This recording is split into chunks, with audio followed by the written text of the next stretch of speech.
संविधान क्या कहता है? संविधान ये कहता है कि तेने गलती की है, SC/ST एक्ट में मुकदमा दर्ज होगा, पिछवाड़ा हनुमान बना दिया जाएगा और उठा करके जेल में बंद कर दिया जाएगा। ये भारत का संविधान कहता है। और मनुष्य मृत्यु जो रामायण जिसकी लड़ाई ये लड़ रहे हैं, जिसके लिए 3-3 घंटे डिबेट हो रही है, वो ये कहते हैं मनुष्य मृत्यु में कितनी ताकत है, रामायण में कितनी ताकत है। ना तो स्वामी प्रसाद मौर्य जेल गए, ना चंद्रशेखर यादव जेल गए, ना क्या नाम है राजेंद्र पाल गौतम जेल गए, कोई जेल नहीं गया। लेकिन संविधान में इतनी ताकत जरूर है कि आज धीरेन्द्र शास्त्री जो दुनिया का बहुत बड़ा वक्ता है अपने आप को सनातन का, आज चमत्कारी बाबा है, आज उसका भाई जो है वो पट्टे फिरवा करके थाने में उठा करके बंद कर दिया। ये संविधान की ताकत है।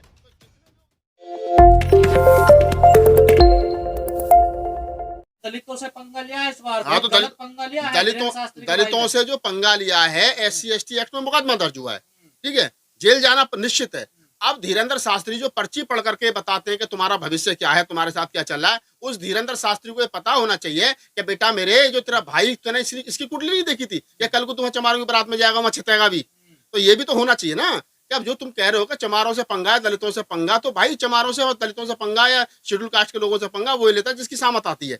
धीरेन्द्र शास्त्री की उल्टी गिनती शुरू हो गई है, आप लिख लो। तो और लिख रहे हैं क्या दिलीप मंडल? बिल्कुल, मैं कह रहा हूँ कि शेड्यूल कास्ट से जब जब लोगों ने पंगा लिया है तब तब मिट्टी में मिला दिए। ये वो हाथी जैसा समाज है, या तो कुछ बोलता नहीं, और बोलता तो फिर आगे पीछे कुछ सोचता नहीं। 2 अप्रैल देख लो, तब तक चुप था। जिस दिन लाठी लेकर के हाथ में निकला तो मनुवादी सिस्टम आ गया और वो लोग पीछे। तो आप लोग समझ लीजिए कि शेड्यूल कास्ट के लोग जो हैं वो, मैं तो हमेशा कहता हूं कि इस देश का अगर पेशेंस टिका है, इस देश की अगर अमन चैन टिका है, तो उस देश के शेड्यूल कास्ट के लोगों के पेशेंस पर टिका है। जिस दिन ही अपना आपा खो देंगे उस दिन सारा सिस्टम खराब हो जाएगा, और उस दिन ना तो यहाँ पर किसी को चलने वाली नहीं है। तो आप इस चीज को समझिए कि ये धीरेन्द्र शास्त्री जो बागेश्वर धाम सरकार जिसको कह रहे हैं, जो दुनिया का भविष्य बता रहे हैं, इनको कम से कम अपने भाई का भविष्य देख करके बताना चाहिए था। कभी चमारों से पंगा महंगा पड़ेगा और तुम्हारा जाकर छितेगा भी। तो ये बहुत सारी चीजें हैं। अभी तो देखो, दिलीप मंडल भविष्यवाणी कर रहे हैं कि अगर बागेश्वर इसका धीरेन्द्र शास्त्री का अगर खात्मा होगा तो दलितों के हाथ से होगा। नहीं तो दलित ही इसका खात्मा करेंगे। मैं बता रहा हूँ आपको कि 26 साल का लड़का, 27 साल का लड़का जो अपने आप को खुदा मान के बैठ गया, भगवान मान के बैठ गया है, और वो मान के भी क्यों नहीं बैठ गया, अभी सारे टीवी अखबार उसको दिखा रहे हैं, सारे क्या नाम है चैनल उसको दिखा रहे हैं, 2-2, 3-3 घंटे वो लाइव चल रहा है। तो ये हिंदू धर्म की सबसे बड़ी बात रही, वो हर 2 साल के बाद में एक नया बाबा उठा कर ले आते हैं। तो इस बार वो 26 साल का लड़का लिया है बाबा उठा करके, और वो बता रहा पर्ची पढ़ करके तेरे भविष्य में क्या होने वाला। ये बात अलग है, वो अपने भाई का भविष्य नहीं पढ़ पाया, उसे नहीं पता चल पाएगा तेरे ऊपर में SC/ST एक्ट से मुकदमा दर्ज होगा, लिहाजा वहां मत जाइयो।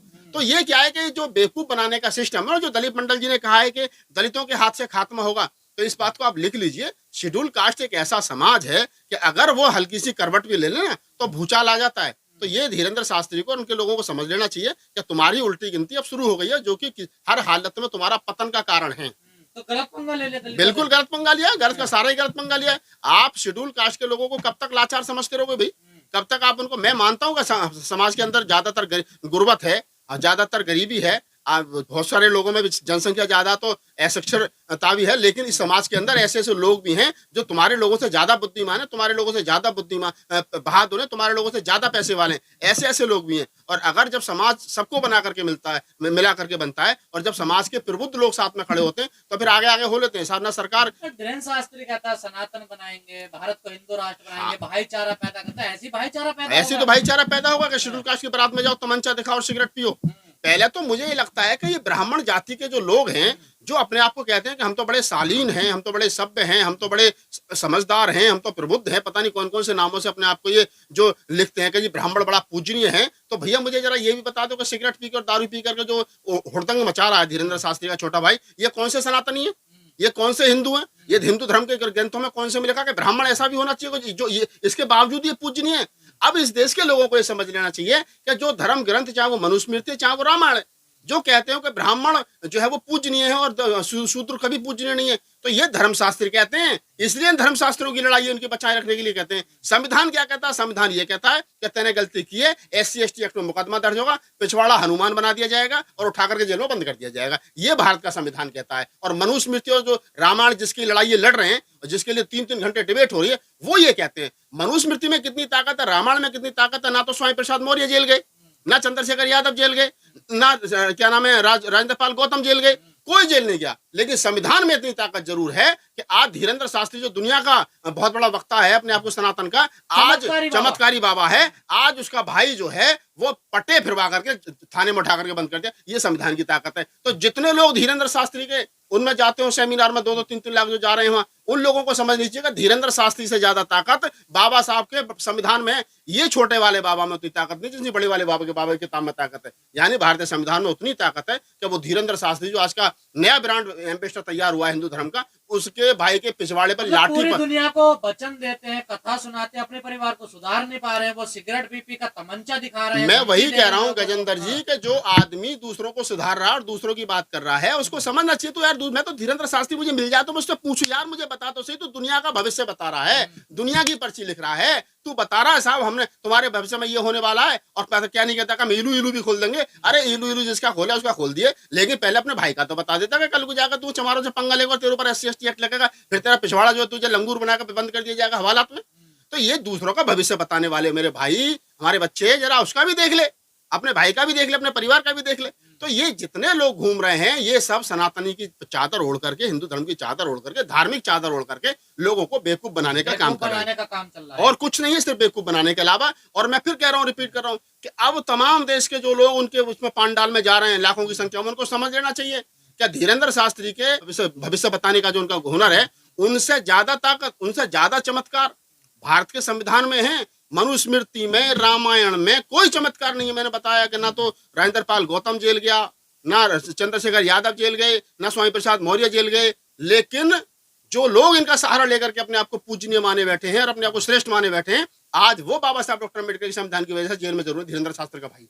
तो ये समझ लेना चाहिए। नागपाल जी, आप दलित हैं, हिंदू राष्ट्र की मांग तेजी से हो रही है, कई नेता तो कह रहे हैं कि भारत हिंदू राष्ट्र था, हिंदू राष्ट्र रहेगा। तो आपका क्या प्लान रहेगा हिंदू राष्ट्र में, आप कहाँ रहेंगे? जो लोग ये कह रहे हैं कि भारत हिंदू राष्ट्र था, पहले उन अनपढ़ और कुपढ़ लोगों से मेरा सीधा सा सवाल है, कहाँ था हिंदू राष्ट्र और कब था? हिंदू राष्ट्र भारत कभी था ही नहीं। भारत एक बौद्ध राष्ट्र था। सम्राट अशोक के काल में जब अखंड भारत हुआ करता था तब ये बौद्ध राष्ट्र था। सम्राट अशोक ने 84,000 बुद्ध स्तूप बनवाए थे, शिलालेख बनवाए थे, जगह जगह आज भी आप खुदाई होती है तो बुद्ध के और उनके अवशेष निकलते हैं। तो ये कभी हिंदू राष्ट्र नहीं था। और ये जो अपने आप को कह रहे हैं हम तो सनातनी है, इनसे पूछो कभी सनातनी हो तुम्हें 200 से ज्यादा कंट्री, तुम कहाँ कहाँ हो जरा बताओ। भारत में तो जूता बाज रहे हैं कि राम कभी पैदा हुआ नहीं हुआ। ये जो तुम्हारी रामायण और ये तो तुम्हारी मनुस्मृति, इन्हीं पर मतलब ये काल्पनिक ग्रंथ है क्या है? जिस भारत को तुम कहते हो कि हम सनातनी हैं, सनातनियों से पूछा जाए कि 1971 में पेरियार ललित सिंह यादव और वर्सेस स्टेट का जो मुकदमा है उसमें खुद कहा गया कि राम एक काल्पनिक पात्र और रामायण एक काल्पनिक ग्रंथ है, एक काव्य है और कुछ इससे ज्यादा कुछ नहीं है। तो इनसे पूछा जाए कि तुम कह रहे हो हम हिंदू राष्ट्र बनाएंगे, भाई कौन सा रास्ता है? और मेरा खुला चैलेंज है, इस देश के अंदर 5 लाख से ज्यादा गांव हैं, वो पहले किसी एक गांव को चिन्हित कर लो, उसे हिंदू राष्ट्र बना दें और वहां बोर्ड लगा दें कि हिंदू राष्ट्र। आपकी क्या भूमिका रहेगी हिंदू राष्ट्र में? हमारी भूमिका पहली बात तो हिंदू राष्ट्र हम बनने नहीं देंगे। जिस दिन भारत हिंदू राष्ट्र बन जाएगा हमारे जैसे आदमी को गोली मार के मर जाना चाहिए यार। हिंदू राष्ट्र का मतलब आप समझते हैं अंदर? हिंदू राष्ट्र का मतलब है औरतों को, देश की आधी आबादी महिलाओं को क्या नाम है अशिक्षित कर देना, उनको उनके साथ वही शोषण करना, उनको स्तन ढकने का अधिकार नहीं होना चाहिए। उनको क्या नाम है हिंदू राष्ट्र में औरतों की क्या स्थिति होगी? हिंदू राम राज्य में थी वही होगी। मैं बता रहा हूँ ना, मैं बता रहा हूँ ना हिंदू राष्ट्र में क्या हुआ। हिंदू राष्ट्र में औरतों को स्तन टैक्स देना पड़ेगा। हिंदू राष्ट्र में विधवा औरतों को शादी का अधिकार नहीं होगा। हिंदू राष्ट्र में पति बाप की संपत्ति में महिलाओं का अधिकार नहीं होगा। हिंदू राष्ट्र में औरतों को पति के संग जिंदा जला दिया जाएगा। ये हिंदू राष्ट्र में महिलाओं की स्थिति होगी। नया हिंदू राष्ट्र में बता रहा हूँ ना। और शूद्रों की स्थिति ये होगी, SC/ST OBC की, उनके गले में हड्डियां लटका दी जाएगी, शिक्षा से दूर कर दिया जाएगा। तो ऐसे हिंदू राष्ट्र की कल्पना जो लोग कर रहे हैं, ये मुट्ठी भर लोग हैं, हालांकि 3% ही, ज्यादा है नहीं।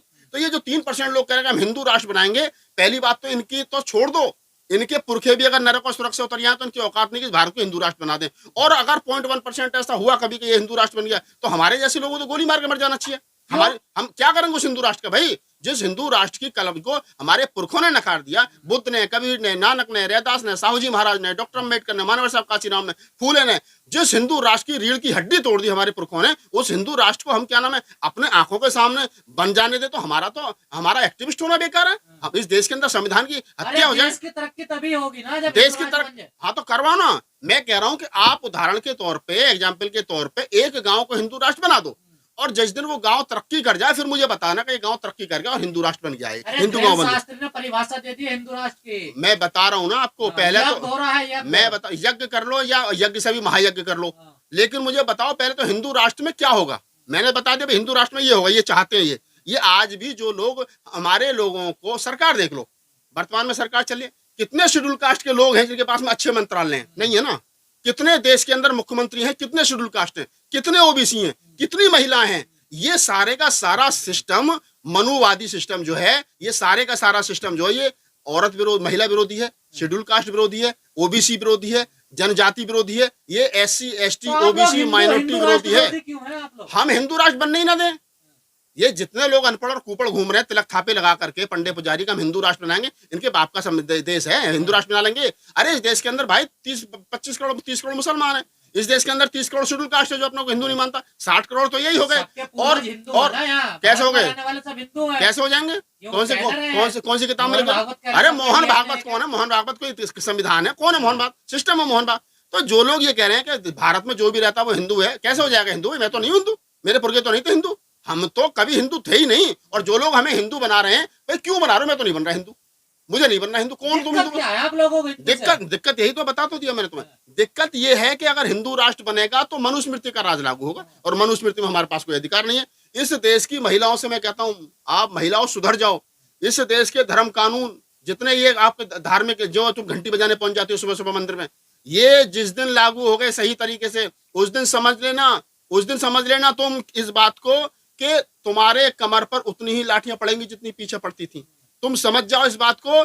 ये देश का संविधान ही है जो तुम्हें इस देश का प्रधानमंत्री बना देता है, राष्ट्रपति बना देता है, देश में मुख्यमंत्री बना देता है, न्यायाधीश बना देता है, क्या नाम है, तुम्हें DM बना देता है, SSP बना देता है, ये संविधान बनाता है।